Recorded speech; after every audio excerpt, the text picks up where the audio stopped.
Now, if the member wants to have complete silence on points of order, then I suggest to the member and his own party they set that standard for themselves, and I'll judge the rest of the House accordingly. I call the member to make his point of order.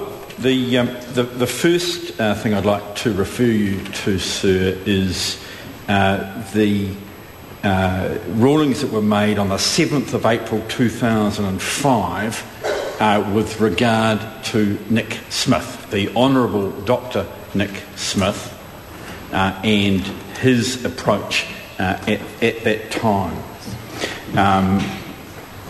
And it is something which I think that does need to be looked at. The second point, sir, is to ask you, when the government has a remedy, Mr. Speaker, what's happening now?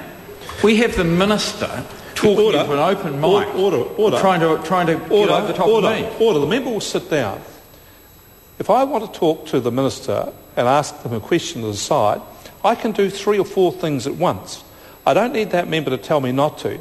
Secondly, I had my finger on the microphone. It was not to an open microphone. This is the second time the member has interrupted his own point of order. If the member wants to make a point of order, stand, make the point of order, be terse and direct. I'll listen to it attentively. The Honourable Trevor Mallard.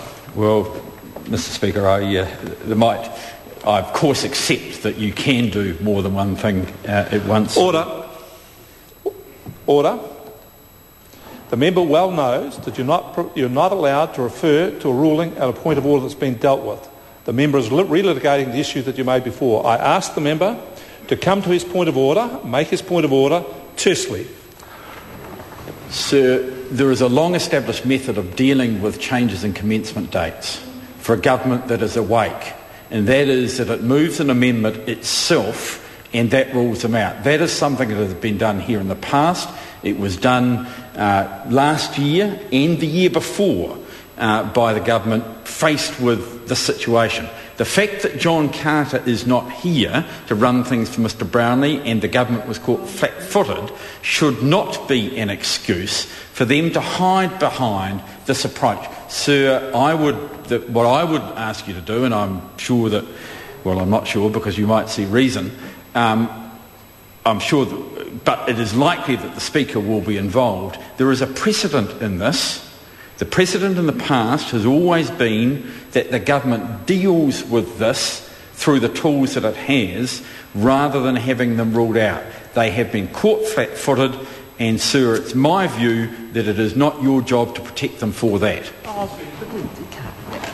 I call the Honourable Jerry Brown. Mr Speaker, that was not a point of order. That was